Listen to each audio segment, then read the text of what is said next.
বাবার চিঠি। হুমায়ুন আহমেদ। আমি যাচ্ছি নাখালপাড়ায়। আমার বৃদ্ধ পিতা আমাকে পাঠাচ্ছেন তার প্রথম প্রেমিকার কাছে।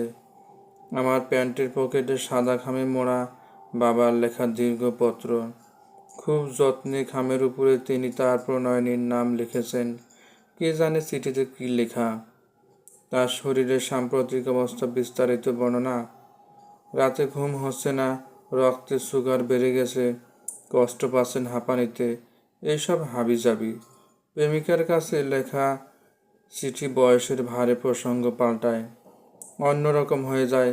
সেখানে জ্যোৎস্না কথা থাকে না। সাম্প্রতিক শ্বাসকষ্ট বড় হয়ে ওঠে। প্রেমিকাও একটা নির্দিষ্ট বয়সের পর রোগ ভোগের কথা পড়তে ভালোবাসেন। চিঠি পড়তে পড়তে দরদে গলিত হন। আহা, বেচারা ইদানিং বড্ড কষ্ট পাচ্ছেন তো।